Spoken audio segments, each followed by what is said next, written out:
Message हेठ masses ताईं वञे हली।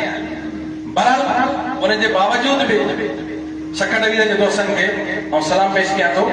बहितरीन जेको आहे मैनेजमेंट कई आहे उन्हनि, पर हिन सां गॾोगॾु साईं सईद अहमद चाचड़ जे उन तजवीज़ सां बि मां मुतफ़िक़ आहियां त दोस्तो तमामु हेठि वञो, तालकनि वञो, यूनिटनि वञो, जनरल बॉडी कयो, दोस्त उस्तादनि खे उत्साह पैदा करायो, उन्हनि खे तयारु कयो, उन्हनि खे हिननि प्रोग्रामनि खां वाक़ुफ़ कयो ताकि सिंध जे अंदरि घणे खां घणा जेको उस्ताद कराची में पहुचनि।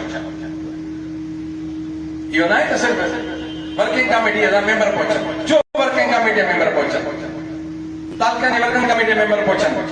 मां तो चवां त 100% उस्तादनि जी शमूलियत हुजणु खपे कराची जे अंदरि। 100% में थी 50% तव्हां घुरायो। मुंहिंजो तव्हां वचन आहे, मां जेकॾहिं तव्हां दोस्त गोली हणी मूंखे हुते ॿारे छॾियो जे मिनिस्टर खे न हटाए करे मोटी आयो। हक़ीक़त पसंद हो 5000 ज़िले सकर में उस्ताद हुजनि, 6000 शिकारपुर में हुजनि, वठी असां 30 उस्ताद अचूं, अदा इन 30 ते मिनिस्टर साहब कोन हटंदो, न हटंदो। असांजी का ज़ाती जंग मिनिस्टर न कोन्हे, पर हुनजे किरदार ते, हुनजे अखलाक ते, हुनजी उस्ताद दुश्मन पॉलिसियुनि असांजो इख़्तिलाफ़ आहे। उस्ताद असांजो जेको टेस्ट थींदो, ॾरींदो टेस्ट उस्ताद असांजो जेको आहे लाइसेंस पॉलिसी जेका एडॉप्ट कई थी वञे उन ते जेको आहे प्रोमोशन वठंदो, न कंदासीं लाइसेंस पॉलिसी में टेस्ट न ॾींदासीं। अब स्टेट मिनिस्टर खे ॿुधाइणु घुरां थो त टेस्ट जेका तव्हां वठो पिया उहा गैर कानूनी आहे, गैर आईनी आहे। कहिड़ी जॻह ते लिखियल आहे त तव्हां हलंदे मुलाज़ खां वञी टेस्ट वठो? कॾहिं बि कोन थी टेस्ट वठे।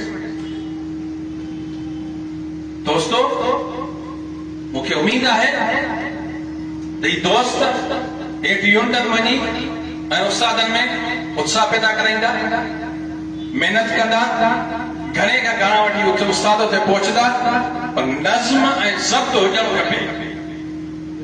मां वरी बि चवां थो त नज़्म ऐं ज़ब्त हुजणु खपे। इदारनि जे अंदरि माज़रत सां इख़्तिलाफ़ रखो, तनक़ीद रखो, पर माज़रत सां नज़्म ज़ब्त तंज़ीम जे ॿार रोडनि ते हुजणु खपे। उते जेकॾहिं मरकज़ी क़यादत का बि मुशावरती कमेटी मोकिले ॾियो, फ़ैसिलो करे थी अचे, हाणे पोइ हुते सिंध मोहम्मद अली चवे त इहो मूंखे क़बूल ई कोन्हे। माज़रत सां ही उसूल आहिनि, कतन को बि न चाहींदो त असांजो मसइलो हल न थिए,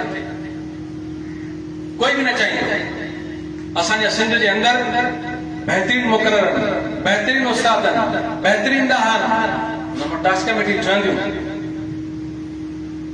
कॾहिं बि उस्ताद खे ॿार न ॾींदासीं। पेटियल तंज़ीम रंधी फर्द हलिया वेंदा, असां हलिया वेंदासीं, ॿिया ईंदा। कंहिं दोस्त चयो त साईं बसि ही आख़िरी आहे। भाई छो आख़िरी आहे? कहिड़ी तंज़ीम पेटियल तहरीक हलाई आहे उहा आख़िरी थी आहे? ईअं कोन्हे। जेकॾहिं इहो तव्हां पक ॾियो त उस्तादनि जो मसइलो सर स्ट्रक्चर सवाल ऐं इनिशियल अपॉइंटमेंट जेका बाद हिक में सवाल ॿियो मसइलो नाहे, यकीन को ॼाणे इहे हल थींदा, ॿिया पैदा थींदा, उहे हल थींदा, ॿिया पैदा थींदा, मसइला खुटणा न आहिनि। त साईं तंज़ीम पेटियल रहंदी फर्द मिटिजी वेंदा, तंज़ीम रहणी आहे। सो इंशाअल्लाह जन्मी दोस्तनि जो तौक़ात ई आहिनि, उस्ताद जे मसइलनि जे हवाले सां, पेटियल तंज़ीम जे हवाले सां इहे सभु शयूं थींदियूं। आन त स्पार ते बि मशवरा थी सघनि था, आन त स्पार ते बि ज़िला ऐं डिवीज़न जा सदरनि खे घुराए वेही मशवरो करे सघे थो त छा थियणु खपे। सभु शयूं थींदियूं। तहरीक जे खां बाद में जेकॾहिं का अॻु भराई बि नथी थिए त पोइ बि वेही सघे थो, वरी बि जेको आहे सलाह तयारु करे सघे थो।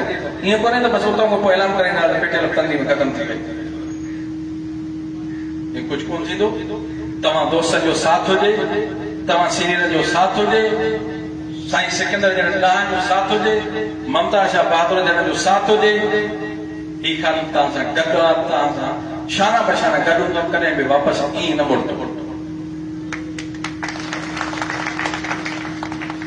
मां सिंध जे वरी बि सभिनी उस्तादनि जो सभिनी उहिदेदारनि जो पेटियल वञे थोराईंदो आहियां, जन बि हिन जेको पेटियल तंज़ीम जे तारीख़ुनि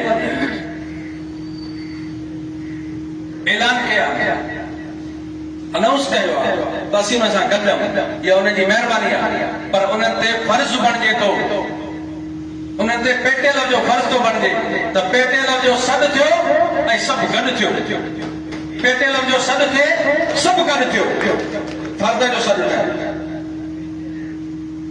हूअं ई जेको फेसबुक ते दोस्त लिखंदा, मां हुननि खे बार बार रोकियो त गुलाम रसूल जो सॾु न आहे, ही पेटियल जो सॾु आहे, ही पेटियल जे मर्कज़ी काबीना जो सॾु आहे, ही पूरी सिंध पेटियल जो सॾु आहे ऐं सभु उते उस्ताद गॾु थियो। इंशाअल्लाह वरी ॿिए ॾींहं ते नवाबशाह में, शहीद बेनज़ीराबाद में मरकज़ कन्वेंशन आहे, मीरपुर ख़ास में आहे, हैदराबाद में आहे, सभिनी जॻहनि ते आहे। इंशाअल्लाह तव्हां जे दुआ सां, तव्हांजे ताक़त सां उहो एहतिजाज कंदासीं, उहो प्रोटेस्ट कंदासीं, जेकी ख़्वाहिशूं खणी था हलूं, छड़ो सरदार शाह न, पर जेका असां उस्तादनि जा मसइला बि आहिनि उहे बि इंशाअल्लाह हल कराए मोटींदासीं। तव्हां सभिनी दोस्तनि जी हिकु दफ़ो महिरबानी, ऐं टाइम मिलाए वेठी हुआ, माज़रत मिटी खटी बि हुजे लगी, ऐं हुन जे लाइ सभिनी दोस्तनि खां माज़रत ख़्वाह। उस्ताद जिंदाबाद, पेटियल पाईंदा।